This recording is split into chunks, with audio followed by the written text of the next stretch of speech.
A secant is a line that intersects a circle in exactly 2 points. Therefore, since this line intersects the circle at each edge there, it is a secant line. Think about what you know about a chord, and we'll talk about in class what's the difference between a chord and a secant. When we have two secants that intersect inside a circle, the angles that are formed are related to the arcs that they intercept.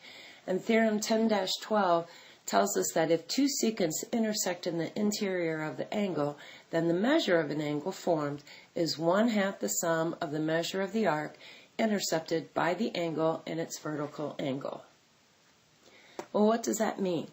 It means that if we have, for instance, an angle 1 here, it means that the measure in degrees of angle 1 is going to be equal to 1/2 the measure of arc AD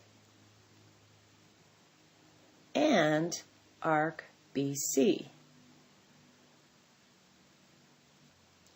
That means that if we have an angle measure of at 2, that also would be that the measure of angle 2 is going to be 1/2 the measure of the arc length of AB and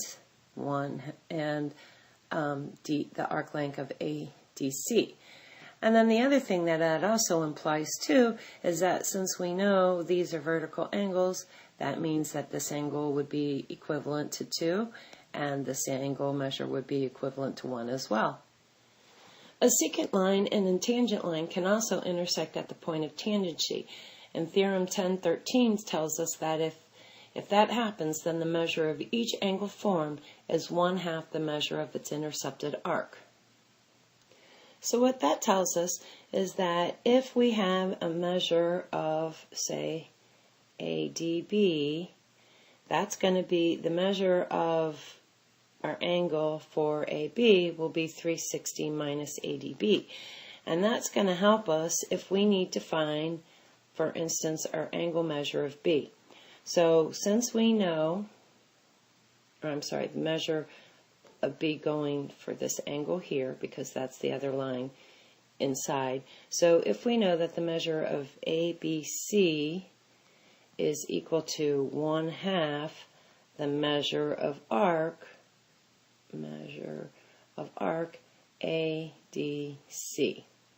So for instance, if we know that the angle measure of ADB is, let's say, 258 degrees, okay? That means that the angle measure of B, or ABC, is going to be 1/2 of 258. And so we'd have an angle measure of 129. Intersections can also occur outside of the circle, and secant and tangents, when they meet outside the circle, the measure of the angles formed involves 1/2 of the measures of the arc that they intercept. Theorem 10.4 talks about the 3 different scenarios. If two secants, a secant and a tangent, or two tangents intersect in the exterior of a circle, then the measure of the angle formed is 1/2 the positive difference of the measures of the intersected arcs. Let's take a look at each of these individually.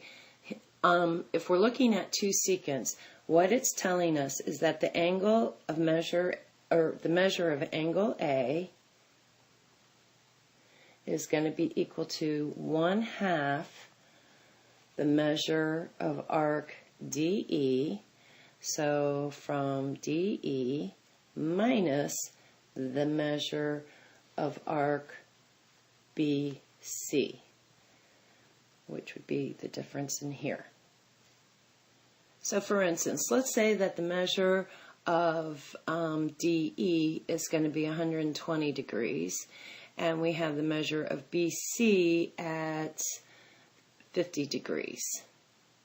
Therefore, our measure of A is going to be 1/2 the difference, so A is equal to 1/2 the difference of 120 minus 50, which is going to be 1/2 of 70, which is going to be 35. When you have a secant and a tangent, it's pretty much the same difference.